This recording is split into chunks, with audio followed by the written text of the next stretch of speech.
Alright, everyone, we are live again.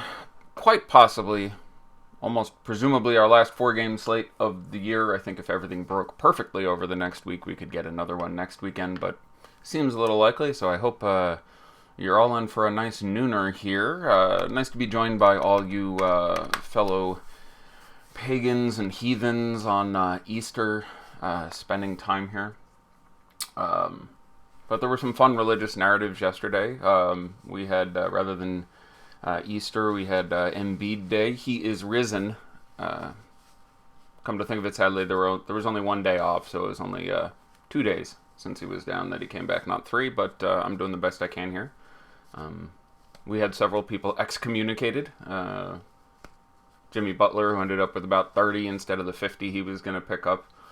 DeMar DeRozan, who ended up with 30 instead of the 40 he was going to pick up, and not enough to just let the excellent NBA referees do their job, kicking people out of the game. Popovich glued a couple people to their seats for most of the second half, including Aldridge, who had 37 or something in the first half. So there were some minds yesterday.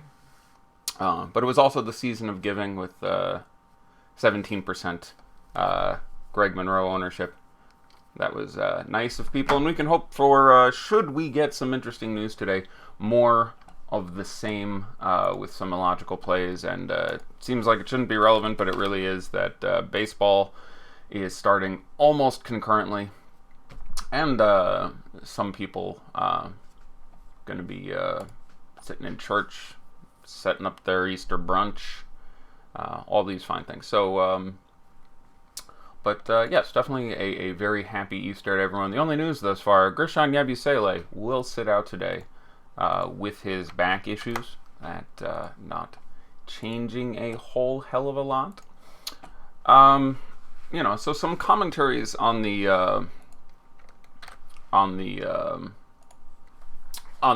pricing and salary and lineup construction issues in the postseason. DraftKings moderately lowered their floor price from $3,000 to $2,500. FanDuel has held the line at their $3,500 for a minimum price, but they just need to be a little more aggressive in pricing down other guys, making there be any sort of reasonable value. We're in this situation where you have guys like Darren Collison, who apparently would be optimistically projected for about 20 fantasy points, which again would exceed like 5 of his 6 games against the Celtics this year, I think. And you have to be like, yeah, I guess I gotta sort of run that. Like, the value is very, very few and far between, so it almost seems like the site should be making a couple more manual adjustments to make things a little more tolerable, or lowering the floor so that if you're taking one of these guys who is going to play 11 minutes instead of still paying 3,500 or 2,500, maybe at 1,500, one of those guys would be worth the shot. Jesus, like 3 people are on me for the sports betting thing. I understand. Been lucky, frankly, with the sports betting so far this postseason, and if it comes to me, I'll absolutely yell it out, but not gonna invent it, otherwise I'll get it wrong about half the time. So I will keep an eye on things. There's one I'm thinking about. We'll continue to look at that, but let me, the retweet is out. Things seem to be going appropriately. Moving my windows around on the various monitors here so we can begin in earnest anew. Ooh. Let's refresh some ownership projections. No changes, as there really should not have been since there is no news, but let us begin. Alright, so our first game of the day, Celtics trying to close out in Indiana. Another way in which the pricing has been somewhat unimpressive, and again, this is a small sample size and not something you can specifically react to as a site, is that it's supposed to be sort of moderate enough that, in the good games, guys are generally priced up, and in the bad games, guys are generally priced down, so you should want roughly the same amount of players from each game, and at least as far as this series goes, specifically the Celtics and the Pacers, it hasn't been good. If you compare it to any other series and using the fairly loose definition of, wow, that's a guy I really wanted in my lineup, through 6 teams, 3 games, it was Kyrie once, and that's it. Literally, there was in game 2, you were like, yeah, I really wanted Kyrie Irving. That was all. In all the games. You had, a pretty good Jason Tatum performance and an average one. You had a couple decent games out of Horford. You had 30 out of Marcus Morris in the first game. You had, I'm going through, the Pacers here. Thad has been above average. You wanted some Thad, certainly, a couple of those games. But literally, you had one outstanding Kyrie performance, and the rest of this series, you were fine if you didn't take another player from the series the whole time. It's just a brutal fantasy matchup. And the prices really don't account for that enough to make it good. So going through the Celtics first, again, going into Indiana, you can obviously play Kyrie and everything. He's going to get his playoff minutes. He feels fine at his prices on both FanDuel and DraftKings. Again, a little closer on FanDuel where the discount is slightly greater. I slightly prefer Damian Lillard. The motivation feels better. The consistency feels better. The ceiling and upside feels similar, if not a little better, in a more exciting game environment. So barring a significant ownership differential, if I'm building one lineup, I'm probably a little more inclined towards Lillard than Kyrie. Not by any significant measure. I think Kyrie outscores Lillard 45% of the time or something. It'd be less than half in my opinion. Not much less than half. So generally I'd be a little happier to play him. Plus he'd probably correlate a little better with the other plays. I tend to think I would have more players out of the Thunder and Trailblazers game than out of the Pacers and Celtics. And while it's fine to say, all right, I'm going to play Kyrie, I think he's the only guy who's good here, which certainly doesn't seem like the strangest bet, I slightly prefer even getting a little more exposure to that last game in case it goes off the rails a little bit more. God forbid you get an overtime, etc., etc. So, fine with Kyrie Irving in anything. You can play him in cash. You can play him in a tournament lineup. I don't want any Jaylen Brown at 49, actually, excuse me. He's $4,900 on both sites. If he's like $4,000, that's a different thing. He's getting minutes. He's starting, even though the starting part is legitimately bad for him. Had his game last time where he was pretty good. You certainly, I think he got north of 30 or something with literally every single thing breaking his way. I'm going to take a look. 34 fantasy points last game. But that was in shooting 8 for 9 from the field, and 9 was the most shots he's taken in the series. I think it's 5, 6, and then 9 offhand. Shot 8 for 9 from the field, shot 4 of 5 from 3. He got you, 34 last time, a couple less than that on FanDuel, 33. The price on FanDuel, a little more tolerable, $4,900 there versus $4,900 on DK, but yeah, in a brutal matchup, that price still isn't cheap enough for me to like it as a play. They're generally value plays I would like a little bit more, especially with, he came off a good game and I think he's going to be popular. I've seen other people in the industry describing him as a good play today. There is not really anything by which it would be reasonable to call him a good play. The floor is not safe. Getting 10 out of him in 27 minutes today wouldn't shock me whatsoever. The ceiling is apparently muted. If he shoots 90% from the field, you get 34. Could he go out and take 17 shots? Sure. Doesn't seem likely. Kyrie tends to be doing his thing. We've got a pretty solid 3-game sample size of him being not largely involved in the offense. So it's a 4-game slate. If you want to play Jaylen Brown, of course he's in play. Anyone who's going to play 30 minutes today is in play. Wesley Matthews is in play. I legit like Wesley Matthews on FanDuel. On FanDuel, I would rather play Wesley Matthews than Jaylen Brown. They project pretty similarly to me. You save $1,100 on Wes Matthews. Both going to play about 30 minutes.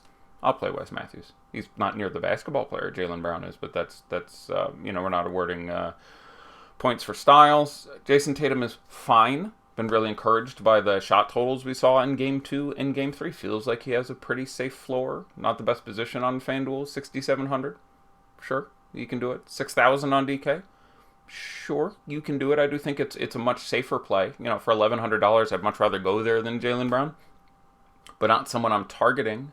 FanDuel, there's a couple other guys I would rather go to, but, on DK, You have same positionality, and you have Thad for $100 less. That feels safer with similar upside. Um, I don't know. I like Al Horford again at center. The minutes have been really, really solid, especially on FanDuel. DK, he's clustered in there with a lot of other guys. Tournaments, I would probably rather try Enes Kanter again. You can save $900 and play Steven Adams. The price on Miles Turner has fallen precipitously, and then the upside seems significant. But I like Al Horford quite a bit. He's not unreasonable as your cash center on FanDuel, and certainly not unreasonable as your tournament guy there. Tough to get any more specific than that. But again, the minutes are pretty encouraging. Look, I don't want to play Aaron Baines. He's been wildly disappointing all 3 games of the series. He got hurt a little bit in the second one and only played 15 minutes, but got over 20 minutes in the first game and the third game and was wildly not productive. But there's no good value. So I don't want to play it if it was yesterday or basically any day with the Nets and 76ers game out there. I don't think I'd ever have any, but we have been going back and forth with basically who's playing on what days. And on this cycle of games with these 4 teams, you got to be a little more inventive when it comes to looking at value guys. So, played 21 minutes last game. I wouldn't be surprised if he saw 24 or 25, but I think 21 is a very reasonable minutes projection to put on him.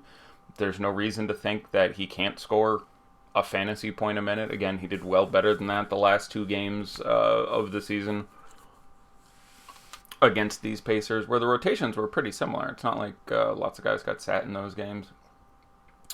But yeah, I don't like it. But on FanDuel, I don't really want to pay for him at center or use my center spot there. There's other value you guys would rather go with. I'd much rather go with Bogut if you can come up with, I think it's $1,000 different exactly. Guys who clearly carry a lot more upside. But on DK at $3,500, if you have the center/utility position to spare, I don't think he's out of play on a 4-game slate, but I think at this point we can agree our expectations should be tempered.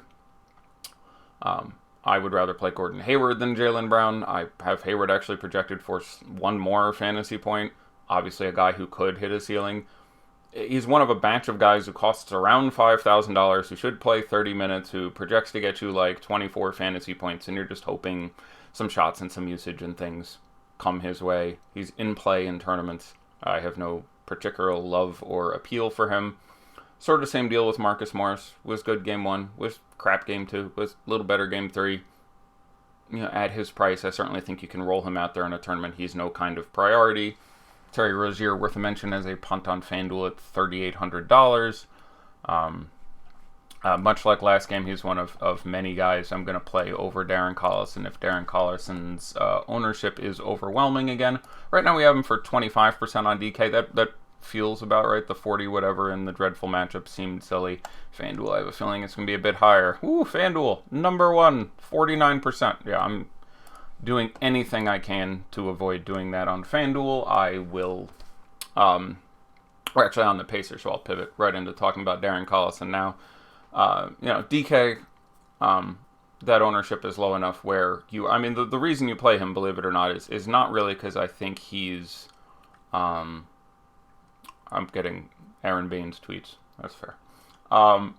There is an upside, and I know that sounds ridiculous when he's coming off 6 consecutive games against the Celtics, being shit, and I mean shit. But the double-digit assists is really possible. He's not going to hit it frequently, but he'll hit it every 4th game or something, where he'll randomly pull 10 assists, and then you're 10 points and a couple other peripherals from getting 33, which is a pretty good crushing at $4,500 on a slate with absolutely no value. So that's why you're doing it. You're doing it sort of as a tournament play. As a cost saver, play, other Thad. Let's see. Play Mo Harkless. Play John Isaac. There's just other places to go that make more sense as sort of a cost saver. If you're playing him, you're playing him because you think he actually busts out a big game. I don't hate him on DraftKings. It's obviously not out of play on FanDuel. Again, there's a big lack of value, but I would generally rather, certainly in one lineup, double pay up at point guard. I still like Steph at his price on both sites quite a bit, especially with the ownership suppressed coming off what I think we can consider a pretty random performance where Durant was putting his thing down and he got in significant trouble and all that stuff was going on. I don't think that's your typical performance between those two guys in that game. So I like the double pay up. I like some of the other options. DK at 25%, yeah, that's about right. I know it seems hard to imagine right now, but him getting 30 plus really would not require something superhuman or strange to happen. I will say that I'm even a little bit more cautious because of the fact that last game, in a fairly close game, the minutes were still pretty significantly affected.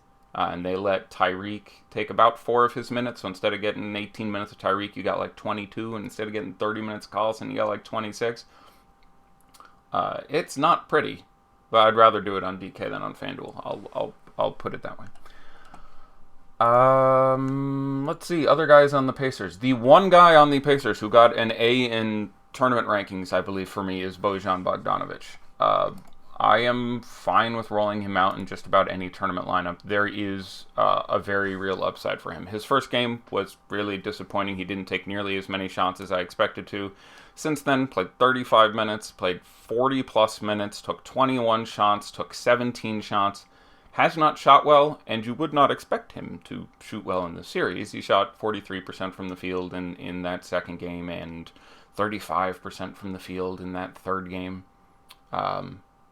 4 of 8 from 3 in the second one. That was pretty good. 2 of 8 from 3. But again, 21 shots, 17 shots. Since Oladipo is gone, he's the only guy who plays like alpha ball on this team.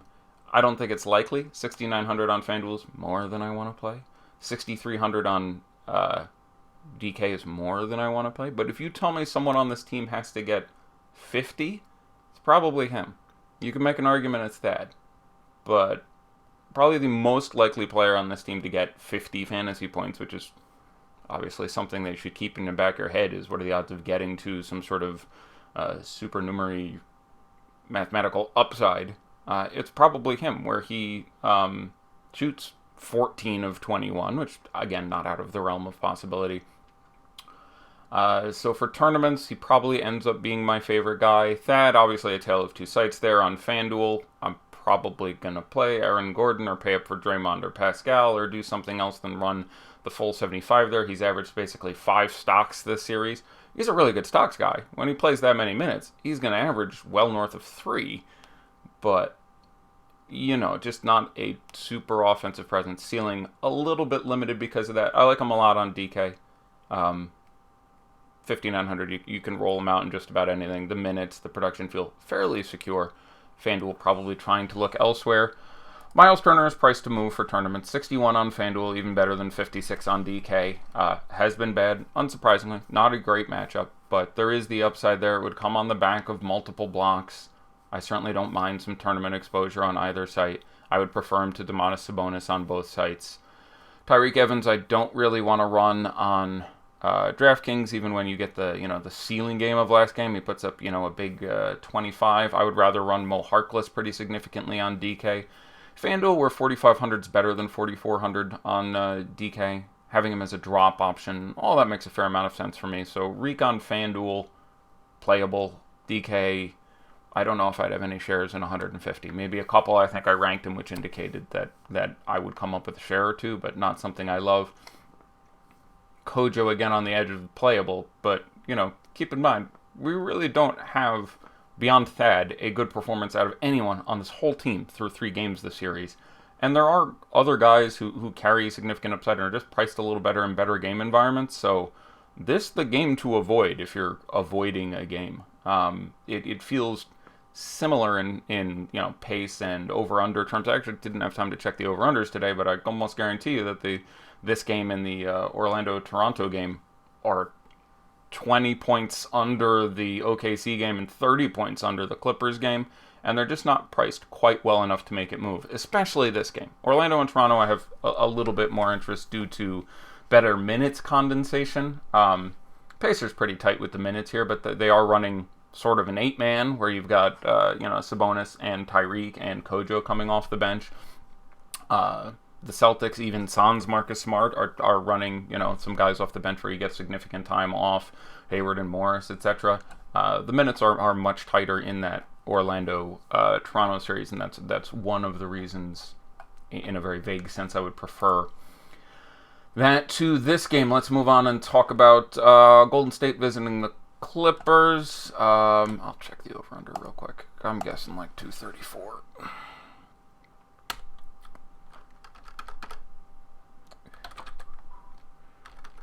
No problem, I can type.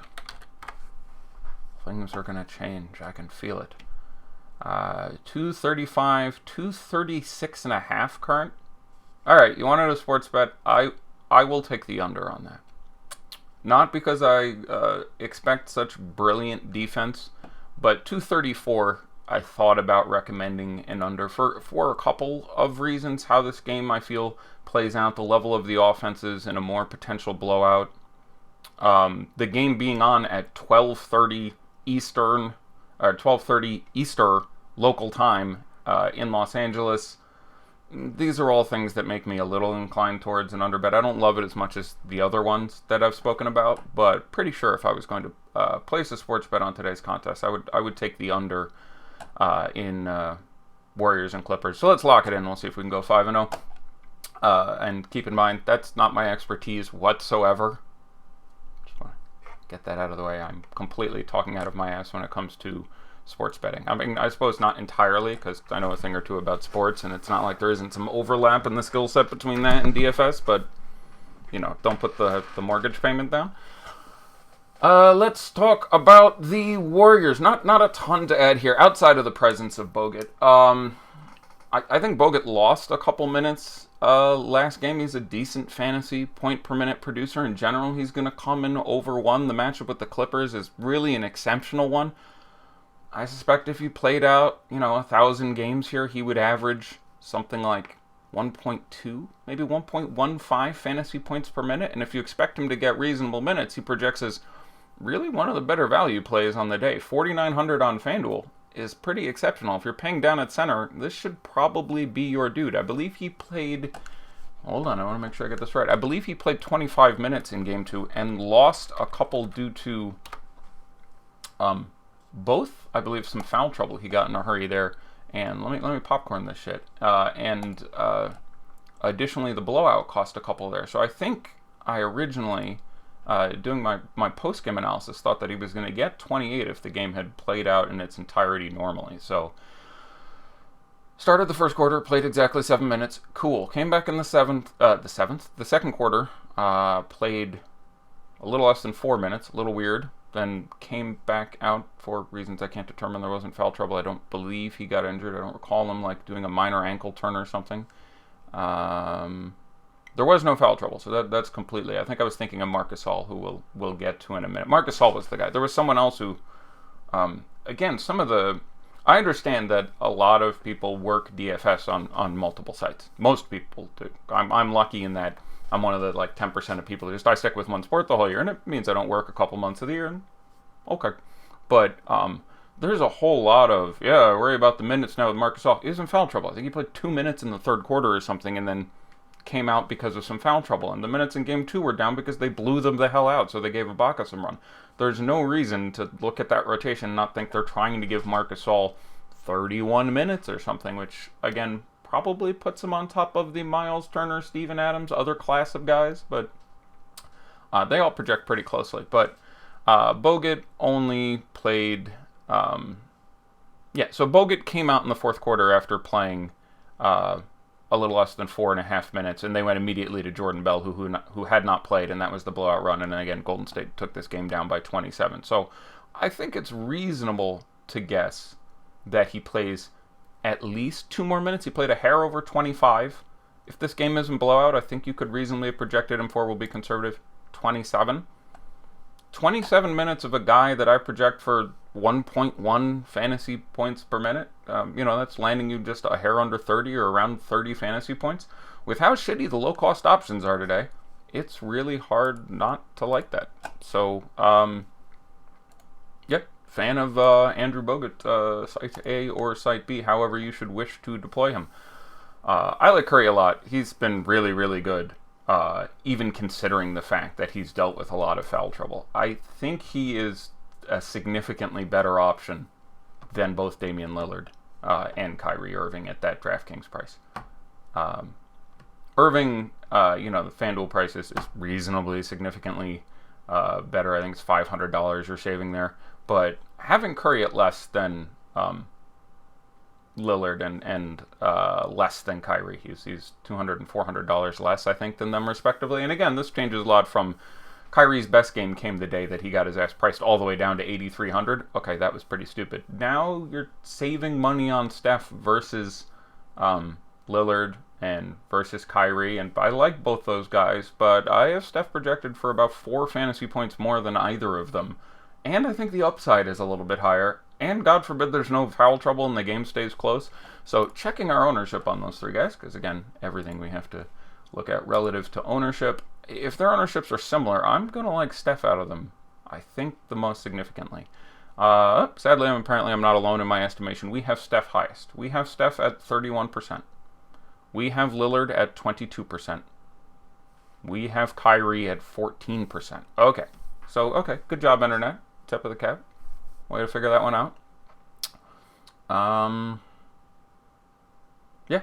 That leaves me pretty flummoxed, because that's exactly where they should be.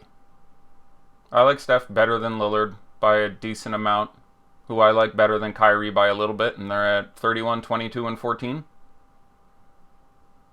Yep. That's, raw points, play Steph.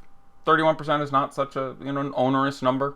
I would probably still overweight Steph and overweight Lillard and then underweight Kyrie at that point, but Kyrie at 14% feels pretty good too, so yep, I'd like to point out an edge when it's there. There's literally no edge there. That's almost exactly, if I had not looked at ownership and built 150 lineups, I think I'd have more Steph by a little bit, but that's really right about where I'd expect those numbers to be, and yeah, good job, Internet. Can't make it up when it isn't there. I do prefer Steph to Durant at basically the same price. I believe Steph Curry is $200 more than Durant, both sites. Obviously, you could get a repeat of Game 3. Steph could get into foul trouble. Durant could just go out and go apeshit nuts. Unlike, say, Jaylen Brown going 8 for 9 from the field. Kevin Durant, I don't recall the exact numbers. I'll take a check, but made his first 5 or 6 shots, as I recall. And that doesn't surprise me, because there's no one on that team who can guard Kevin Durant. He finished 14 for 23, but he was 5 for 5 or 6 for 6 from the field at the beginning. He shot like shit from 3, apparently. He shot 3 for 10 from 3, but he was 11 for 13 from 2. Yeah, there's no one on that team who can guard him at 7 feet tall, taking a fadeaway, trying to put Landry Shamet and Pat Beverly on him was cute and everything, but this my way of saying I do think that was somewhat of a statement game for Durant after a couple of down games. I do think the defense aligns roughly the same way, which just does advantage Steph relative to him.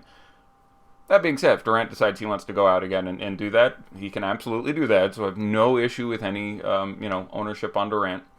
And again, I am given pause by where we have the ownership projected to be. I would have thought with Durant's last big game it would have been a little closer. It is fairly close. We have 31% Steph and 27% Durant. Assuming those numbers are in the ballpark of accurate, and I do think these ownership projections look pretty solid top to bottom. Yeah, I think I would stick with Steph. So that's where I'm coming down. Again, I have no information that I have not presented here. Draymond Green is playable at $8,700 on FanDuel and was really one of my favorite plays on the slate at $6,800 on DK. I really like him. Now, it's Draymond Green, so there is always the artificial floor in the fact that when you're not a scorer, and points are themselves the most stable production. If you have a guy who's always taken 15 shots and he's always going to score you 18 to 30 points, that provides a lot of the really safe floor. So while Draymond I like and produces fantasy points in every way somebody can, he does have a floor where just sometimes there are less, given the above scoring option, you get multiple points obviously per bucket or trips to the free throw line. When you are depending on everything coming from rebounds, assists, steals, blocks, it adds a ceiling, but it also lowers the floor a little bit. So it's in play here. I don't think he's a must-play, but $6,800 on DK is too cheap, especially when he gets to play. He only played, I think, about a dozen minutes at the 5 last game. It wouldn't surprise me if that number came up if this game changed a little bit differently. It's one of the reasons I have some concern about Bogut. The slate for value is so shitty. I'm just willing to ignore them because I just think the upside is there. Even if you only played 22 minutes, I still feel okay about him at his price. So I'm just happy to go there anyway. But there's a chance you see, less blowout, more Hamptons 5, more Draymond, etc. But I like Draymond a lot at $6,800. I like him a little more than Montrezl Harrell. I like him a little more than Thad Young. I like him a little more than Pascal Siakam. But it's all very close between those guys as guys who project to be pretty good point per dollar options on a slate where there aren't that many good point per dollar options. So this would again come down to ownership. So let's pause again and look at ownership on some of these guys. So looking at those power forward, those small forward, power forward hybrids, power forward center hybrids, the highest of them we have is Kawhi at 28. I would rather play Draymond for $1,100 less. I have no issue with you playing Kawhi, of course. We'll get to that game in a second, but clearly the ceiling is there. But it's heartening for me to again see the ownership on him so much higher than the ownership on Pascal. We have Kawhi double owned Pascal Siakam. If this is close to accurate, I'll play Pascal again. Pascal has played 42, and I think 37 minutes in the blowout. Kawhi is getting less minutes and obviously had one super game, and I think you can argue the ceiling on Kawhi is a little higher. But if these ownerships are correct, I would rather play half owned and save a few $100s. It's funny on DK, it's $300 to go from Pascal Siakam to Kawhi. So I get why a lot of people want to do it, but Paul George at 8,900, obviously profiles still really, really nicely shot. I want to say 3 for 17 from the field last game. Now that wasn't as bad as it turned out to be because he went to the line infinite. I want to say he took 17, 18 free throws, so that his still, points output was about where it should have been, which is why you still got 40 out of him on that dreadful shooting percentage. But you can certainly go there. So then getting down to the rest of these forwards, you have Gallinari at 20%, probably come under that. You have Mo Harkless at 20%, probably come over on that. They are trying to give Mo Harkless 32 minutes, barring blowouts, foul trouble, random shed. They're going to do that, and at $4,200, I don't like the matchup. He's getting way more Paul George than he should, which is allowing. I really think they should find a way to put Paul George on CJ McCollum every chance they get. They're not doing it yet. They should. We'll see if that changes. So I don't know. Let's move on with the games because there's just a lot of names to read there. Iguodala absolutely fine on FanDuel at 4,400. Excuse me, 4,500 on FanDuel. Like him quite a bit. Like him more than Jaylen Brown. We've seen the series minutes were down last game. That was largely an artifact of the blowout and nothing else. Absolutely fine to play on DK, but a really, really strong play on FanDuel, especially 3 points for a steal and a block. He can pick up a couple of each of those, as he has done just recently.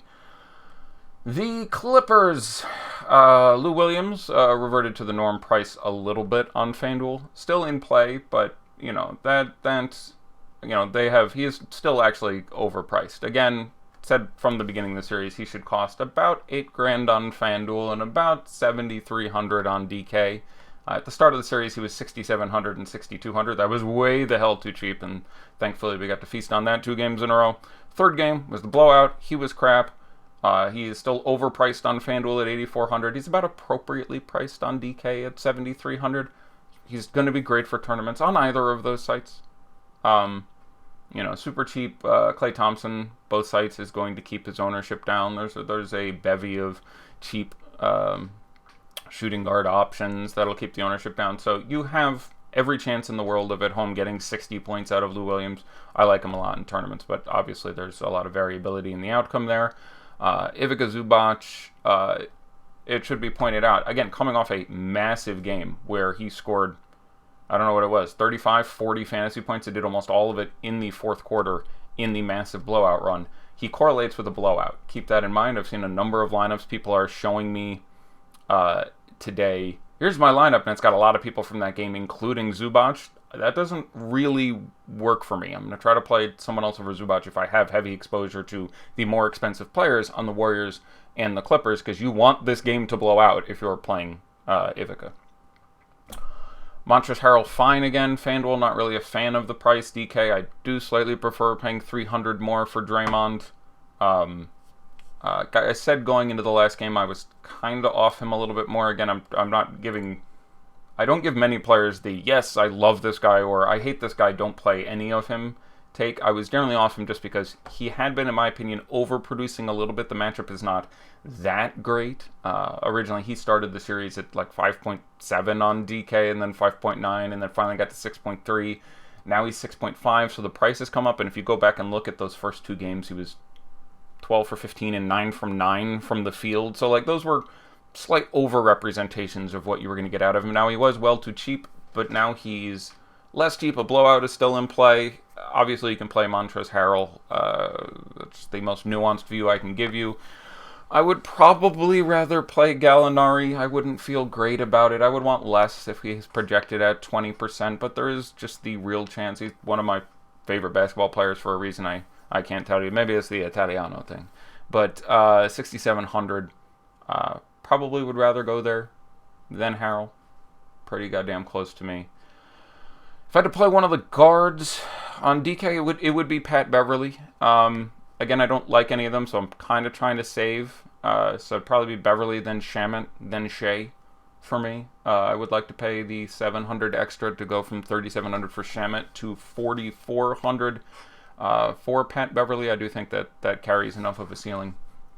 I gotta go faster. Although, a shout out for JaMychal Green, who came in early. He came in before Montrez. He was the first sub, I believe, in the last game for Zubac, not Montrezl Harrell, as an option, as just another guy who has a prayer of guarding Kevin Durant. His minutes, again, tied a little bit to the Beverly foul trouble, tied a little bit to the blowout. It's a little confusing, but I think 22 is a reasonable guess. There is a ceiling beyond that. 4,500 on FanDuel, not out of play. 3,900 DK. Not a bad fantasy basketball player. He's a fantasy point per minute guy, and this is a good matchup. I still like some exposure to JaMychal Green as, again, a value play that I don't love, but on a slate with dreadfully shitty value, I'm going to get away from bad 50% on Darren Collison value and move to one of these other guys. Not that I hate Darren Collison, but FanDuel 50%, that sort of makes my ass hurt. DK 25, yeah, I'm feeling okay. Let's go on to that third game because I am taking too long, apparently, talking about random things. Does your Steph, Dame, Kyrie take apply to FanDuel GPP as well, with Kyrie being the cheapest? It's fair to let me refresh the... I want to say it's 10-2, 10,097. Is that... Am I getting that right? Let me check our FanDuel prices at point guard. Lillard, 10-2, 10,000... and 97. I will say that I'm bad at many, many things. But looking at the slate of salaries once and memorizing them, I swear to God, I want someone to bet me money at that someday. Does my estimation of those prices change with Kyrie being the cheapest on FanDuel? No. I would still, for a raw points consideration, rank them exactly the same way. Again, the difference is that you are saving $500 from Curry as opposed to spending up a little bit. But no, from any raw points consideration, I would still go Curry by like 4 points and then Lillard by just a couple over Irving, but barely worth the pricing differential. But again, at their ownerships where that is how we have them projected to be owned, at least on DK. I will take a second and do the FanDuel one and then get back to talking because I am going too slow, as previously mentioned. But if you are curious, on FanDuel we have all of them not owned as high as they should be. Highest owned point guard, Russell Westbrook. Okay, disagree with that at 23. Second, Shea, 23. I guess it's sort of a Collison pivot. Third, Pat Beverly, 22. We're getting there. Curry, 19. Lillard, 19. Irving, 15. So I would say I really like them more on FanDuel, put it that way. Like, those other plays are fine. Obviously, you can get the Westbrook game. It is not a brilliant matchup for him. We've seen a few times in a row, but you can obviously get 80 out of Westbrook here. Points per dollar, I like him a little less. I mean, just a hair less than those guys if I math it out there.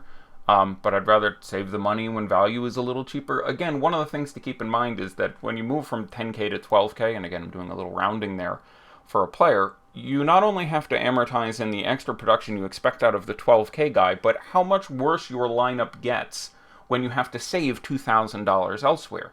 And some days that is a really significant penalty, and this is one of those days. Moving from a 6K guy to a 4K guy, yeah, it's sort of a dirty nasty. So when I can have I don't know what a dirty nasty is, but I'm going to say it more often. I'm going to make that a catchphrase.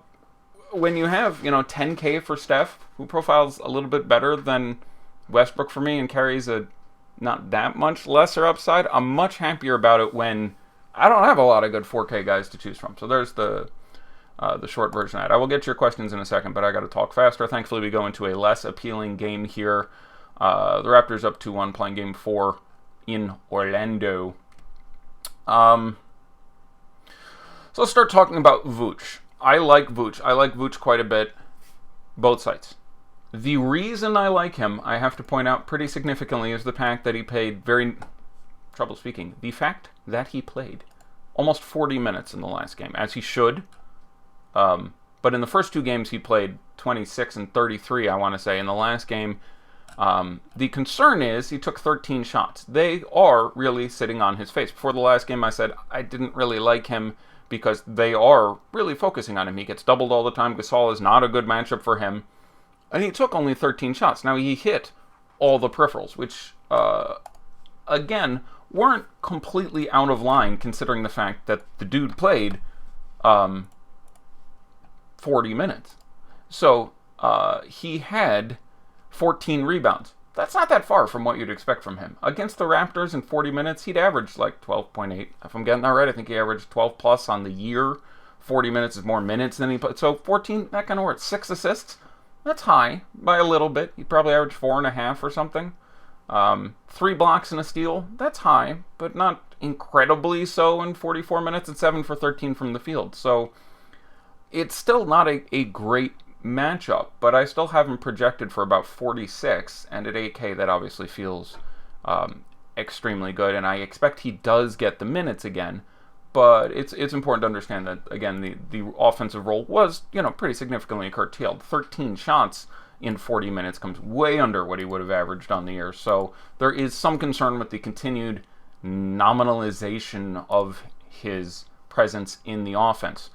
Last time I said I would have preferred to play Aaron Gordon. Had his worst game of the series. Not that it was dreadful, 28 or so. The upside is limited. At this point, I would rather go to Vooch, simply seeing what they did with the minutes in that last game. Aaron Gordon, obviously not out of play, but more of a secondary option to me, given everything we know at this point.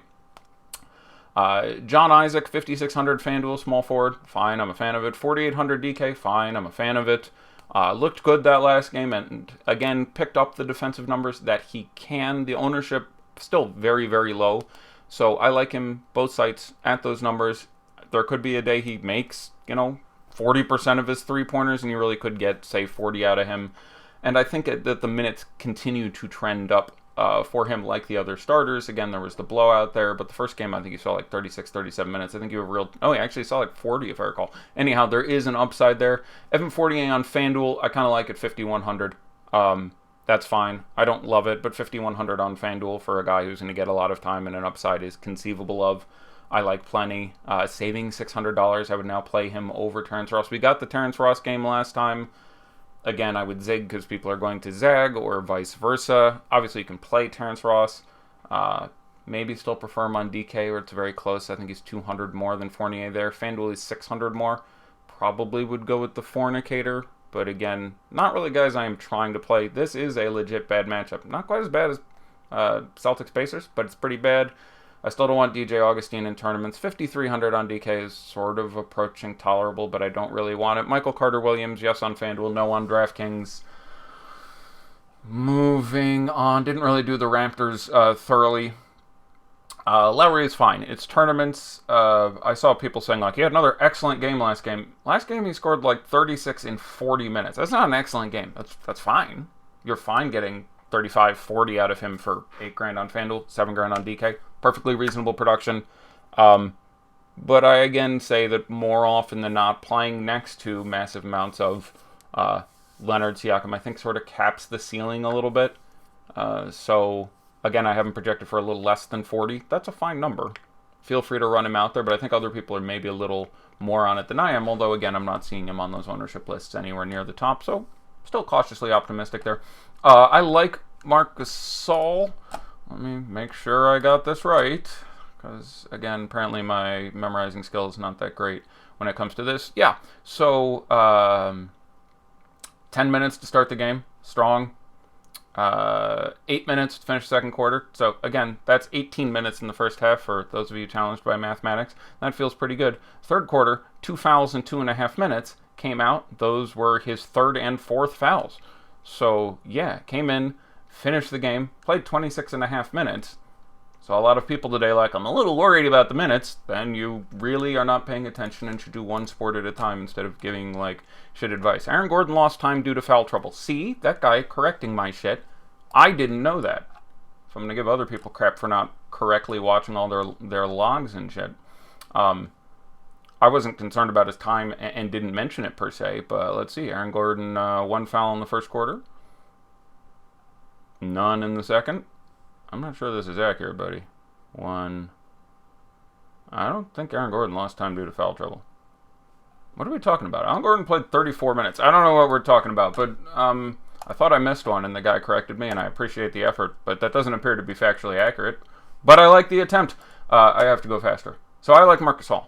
I think there's a real chance Marc Gasol plays 33 minutes. I have him projected 31, 5,600. He's a guy who can do steals and blocks. I like him on FanDuel a lot. I imagine his $6,100 is my favorite of that mid-tier. I haven't had time to break it out in depth. I really don't want to play Serge Ibaka. You need a blowout or Marc Gasol foul trouble, or dude's not going to play 20 minutes. Danny Green you can play in tournaments. Obviously much prefer on FanDuel. At their prices, I slightly prefer Pascal Siakam to Kawhi Leonard. They're both excellent plays on DraftKings. I would rather play them both than Kyle Lowry. I'm going to go on to the last game and handle it in questions if I haven't hit it, because we are 12 minutes out, and I am quite simply too slow. Refreshing alerts. Oh, God. Bane's starting, which I'm sure someone has mentioned me by this point, but if you're a glutton for punishment, you want to do that again, feel free. Final game of the evening. Again, the other game we really sort of like to focus for fantasy production. Lillard's been good. I had at the start of the series him projected for 46 fantasy points a game is what I said. He's been right around on that, and I think he took the same number of shots every game. Yes, in 3 games he has shot 9 for 21, 10 for 21, and 10 for 21. That's about right. That's about 45% from the field. That's about what you would expect to see out of him in this particular matchup. He's played 38, 37, and 37 minutes. The one game where his number crept over by 50 a little bit was where he got a couple blocks. The other games he just got the couple steals that you would project him to get. He literally has been the most consistent dude, giving you almost exactly what you expect. If he gets a hot shooting game, if he gets the stocks again, you can get 55, 60 out of him. Clearly he is motivated with the kerfuffle going on. Points per dollar, I slightly prefer CJ McCollum. I like CJ McCollum quite a bit. FanDuel, I still prefer Lillard, actually, points per dollar.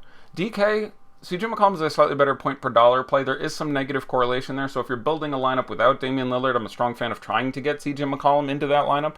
He's been really good. $7,100 is good. Again, I don't know why Paul George isn't sitting on his face. He absolutely could guard him and do extremely well. I'm not surprised to see that today. I'll be looking anxiously for it. I haven't seen it yet. Mo Harkless at $4,200 I like. In play at $5,000 on FanDuel. Slightly prefer him to Aminu. They project similarly. Saving a little bit on Mo Harkless. They are trying, and the rotations look like, again, there's the foul trouble and all kinds of shit. We don't have time. We won't go through it again. I like Enes Kanter a lot in tournaments. $6,900 on FanDuel, $6,200 on DK. Dude can put up 50 in this spot. Did it in Game 1 of this series. Was not particularly impressive Games 2 and Game 3. We had, obviously, the hand injury in the second game, which limited him to 20 minutes. There have been externalities that have knocked him down a little bit, but I'm going to like him a lot in tournaments. $6,200 is I don't know if there is anyone cheaper than him who has as good of a chance as he does of putting up 50 fantasy points. Try phrasing it that way. I think that's right. 6,200 is really good. 6,900 is, nice.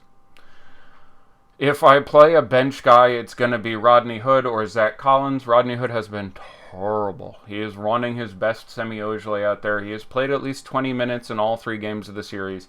He has not gotten to 10 fantasy points yet. That's terrible. I don't want to play him. I want to play him less than I want to play Aaron Baines. No, I wouldn't really want to play Aaron Baines. But dude's $3,200 and the minimum on FanDuel and playing 20 plus minutes. In theory, I am told he could make some shots. That would acquire fantasy points. Would have some shares in a massive amount of lineups. After that would be Zach Collins. Don't play him with Enes Kanter, but a guy who does have a very fantasy-friendly game, can do blocks and steals and three-pointers and all sorts of stuff if the minutes come true, if Enes Kanter re-injures his hand, if foul trouble. A guy who carries ceiling at basically zero price. Westbrook, I like a lot more on DK than I do on FanDuel. The price differential is a little bit less. The less of a penalty, more accurately, the less of a penalty for the turnovers, the bonuses for the triple-double and stuff. He projects a little better there for me. I still prefer Paul George, saving $1,400 or $1,600 to Russell Westbrook on both sites. But again, it's minor from any sort of projection standpoint, but prefer him a little bit, and you're saving some money. Repeat whole thing about Steph versus Russ with having to save the $2,000 elsewhere and how much that hurts on a day like today. Jeremy Grant's still a little more expensive than I want him to be. The time is obviously very solid, but you project him for the high 20s. He's not really paying that off. Steven Adams, bad game 3, but $5,700 on DK, I would have some interest there. This is a matchup if you're going to catch the random 40-45 out of Steven Adams. This could definitely be a place where you see it. I project him for a hair north of 30, and that feels pretty good at $5,700. Points per dollar is not going to compare to, I'll have him a little worse than Marcus All. I'll have him points per dollar a good bit worse than Andrew Bogut, but, 4-game slate, a guy I would have some exposure to, and, Dennis Schroeder got there for me, last time we had this slate of games. I said at shooting guard, play Terrence Ross and Darren Schroeder. Someone asked me on FanDuel, who do you have at shooting guard? I said those two guys. That guy hopefully won a tournament because those were the best two options. Schroeder was well under-owned. That will rebound a little bit in that he has had good games in Game 1 and Game 3 and 30-plus minutes in Game 1 and Game 3, and clearly that is a thing that can happen. Price has come up on FanDuel from 5 flat and 5.2 to 5.5. That's about the appropriate price, but it's still much better than the price on DK where he's 5.4. So, like him, more on FanDuel than DraftKings. Don't really want to run the Nerlens, etc., barring news or something weird going squirrely, and we're done. We're done. We got there, everybody. All right, doing refreshes, 6 minutes. Going to bang through some questions and talk extremely quickly about things. Here we go. Top, bottom. JaMychal Green. Yeah, I got to that. I like JaMychal Green. He is a value play. I would like to try more of a tournament play. But, I think, again, I talked about him extensively, so I presume it was since you asked the question. Would you play Draymond and Bogut together on DK? I have them in the one DK lineup I built today. My final version has Draymond and Bogut. So, yes, I'm absolutely fine with that. There is some negative correlation. Obviously, they both could pick up center minutes. But again, Bogut's price is low enough. Can't worry about that. Watch that last Toronto-Orlando game again. Once Siakam got 6 feet from the rim, nobody could stop him. Siakam's really, really good. He is objectively better than the guys they're going to defend him with, O versus D, with Aaron Gordon and John Isaac. He's really good. I think this is a slight overperformance from him. I think he is doing a little better than he will do on average, but again, these games aren't out of their own possibility, and 42 minutes is 42 goddamn minutes. Any suggestions for power forward on FanDuel? It's a pretty shit position. Pascal and Draymond are more expensive than you want to spend. Let me rephrase. The top 4 guys, Pascal, Draymond, Montrez, and Thad Young, are more expensive than you want to spend on them. In tournaments, I don't mind Pascal and Draymond, especially because they do have the 50-point upside. You need to justify those prices, and the ownership should be limited as people look to save at this position relative elsewhere. Aaron Gordon and Jason Tatum are priced about where they should be, which is as good as you're going to get here. I don't want to Domantas Sabonis. I really don't want a Jeremy Grant, but you're saving a little money there. Al-Farouq Aminu at 5.2 is in play just because he's a guy who does have a ceiling of some sort, and you're spending less, and you want to spend less here. Same story with Marcus Morris. JaMychal Green's 4,500. Yeah, it's shit, brother. You are correct. That is my take. I won't spend more time when there isn't much to be said there. At the end, if you have time, can you say best buy position on FanDuel? No, I don't have time to build a whole lineup. Iggy or Bogut on DK? Bogut for me. Lou Williams or CJ on FanDuel? Yeah.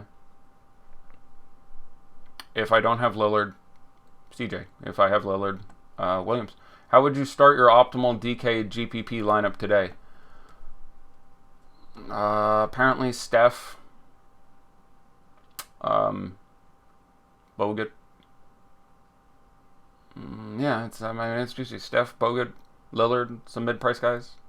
Running the John Isaacs out there or something. But it's Nothing that I'm absolutely hammering in there every extent that I can.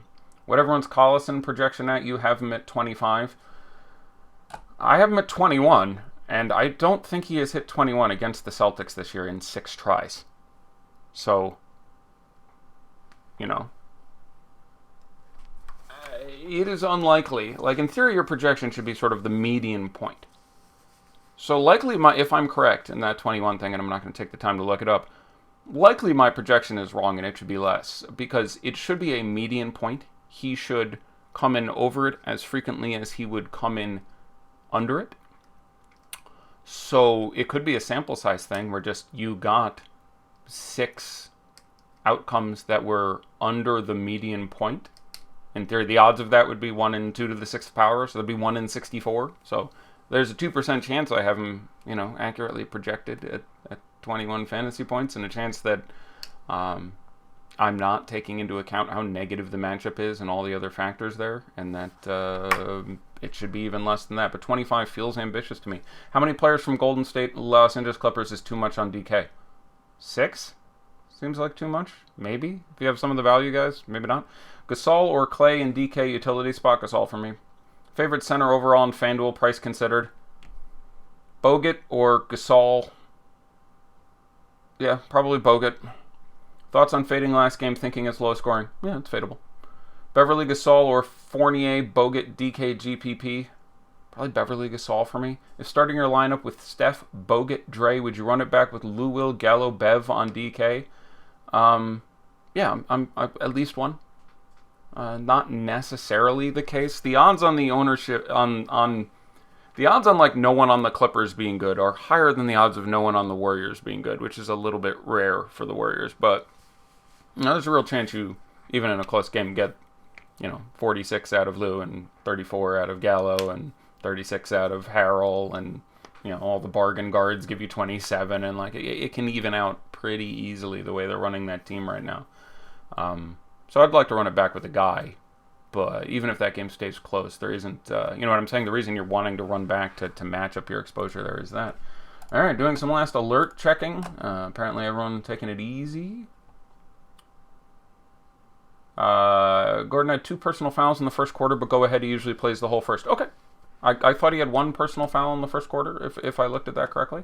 I will take a look at it again in a second. I don't want to with just 90 seconds before lock.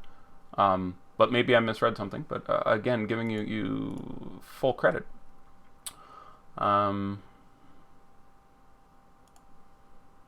So yeah, coming down to a minute. Doesn't appear to be any significantly evident overlay anywhere.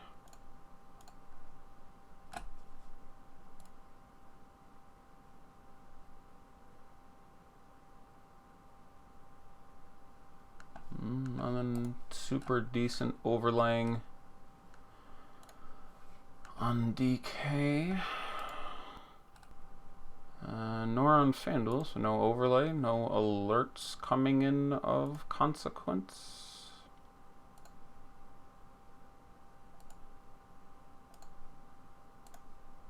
No, we are coming down to it, everybody.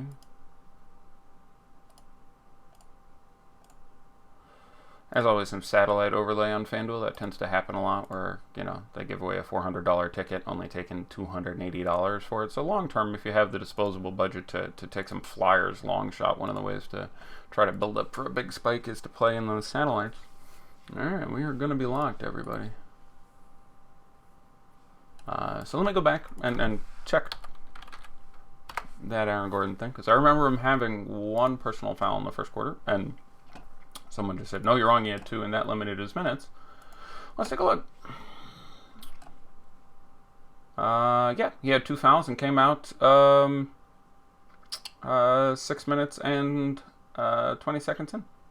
So, in theory, that may have limited his minutes a bit. He played 34 in that game. Yeah, we'll do ownership in a second, of course. Why not?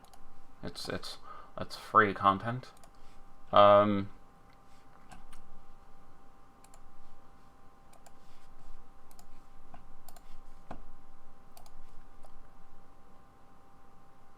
I think your point is well taken.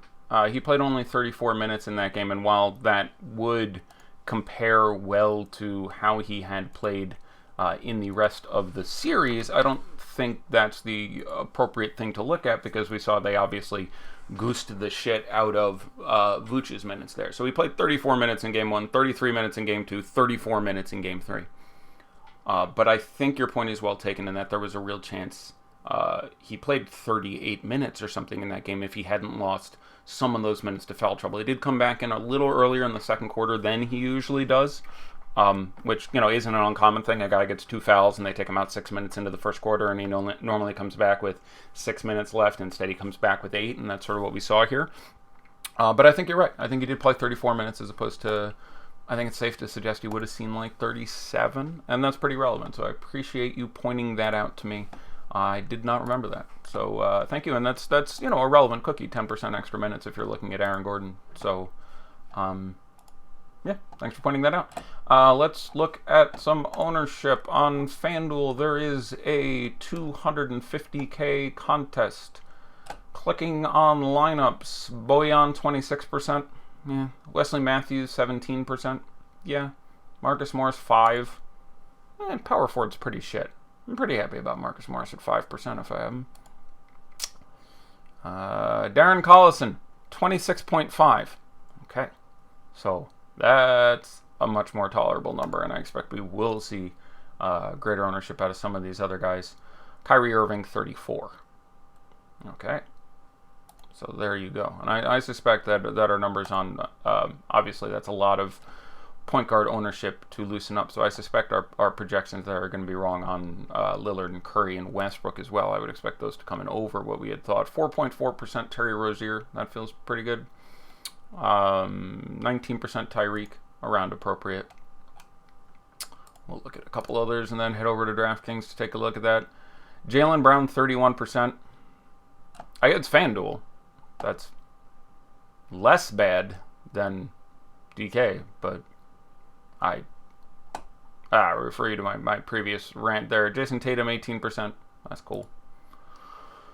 That's most everyone of relevance in this game. Actually, you know what? Let me find an Al Horford. I haven't found an Al Horford yet. An Al Horford at 6,700. I thought was going to be under-owned in my incredibly small sample size of clicking on random lineups. Appears to be the case so far. Al Horford, 13.5%. That's really good. From any raw point standpoint, would have a little bit preferred Gasol. He's in there with all those other guys, but 13%. Yeah, I would have wanted more than that for big Al. DraftKings. Let's see what there is. 350K fadeaway. Yeehaw. That sucker fell? Yes, it did. Yeah, all right. Let us take a look at things. Yeah, Jaylen Brown more tolerably owned here. So, good job, Internet. Number one, the Deuce, Thaddeus Young, 21%. Yeah, so again, I did not come into a Thad Young number on FanDuel whatsoever. But again, he's 7,500 there, so 5,900, 21%. That's about right. Might even want a little bit more. That feels okay. Darren Collison, 18%. Yeah, I'd probably want more than that. Feel free to hit me in the face for that in a little while. Bojan, 18%. I'd want more than that. Jaylen Brown, 16.5. I'd want less than that, but it's a much more tolerable number than double that on FanDuel. Though, again, the price on FanDuel is, by any relative standard, better, and you got to play 2. Kyrie Irving, 14%. Yeah, that feels pretty good, bro. Jason Tatum, 13. Like it a lot less than Kyrie at 14. Tyreek Evans, 12.5. Meh. Miles Turner, 11.3. Yeah, I mean, there's the upside there. Al Horford, 9.9 when you can play him at forward. Gordon Hayward, 6.9. Sure. Wes Matthews, 6%. Would rather the other guys. Marcus Morris, 5.6. Sure. Domantas Sabonis, 4.3. Okay. If you get it, that's where you want it. Aaron Baines, 4%. Corey Joseph, I'm past commenting. I'm done. Corey Joseph, 3%. Terry Rozier, 2.2. Doug McDermott, 0.07. I guess if you're going to play Dougie Fresh, Dougie McBuckets. That would be the number. He's rarely the answer. RJ Hunter, 0.06. Daniel Tice, 0.04. TJ Leaf, 0.01. Also rarely the answer. Alize Johnson, step off the bus with the Alize, 0.01. Semi Eugele, 0.01. Aaron Holiday, 0.01. PJ Dozier, 0.01. Kyle O'Quinn, 0.01. Marcus Smart, 0.01. Congratulations. You've played yourself. Probably a non-zero chance that I come back and do a show later today in the event something massive happens. But otherwise, probably won't see me until Tuesday. I don't know. Small chance I go on tomorrow again. I'll talk with the content people. Could be busting my budget with shows here. They may want me to take a day off, but maybe I'll come back tomorrow. Wouldn't surprise me. The reason I would take it off is, again, Monday, the only day on the schedule with only 2 games, was the only day the entire last week. But we're going to run into some 2-gamers soon enough when series start ending. We obviously have a couple 3-0s, so maybe I'll just truck it right through. So maybe tomorrow, unlikely later. So doubtful for later Sunday, questionable for tomorrow. With that, my friends, my pleasure as always. Bonne chance and good luck.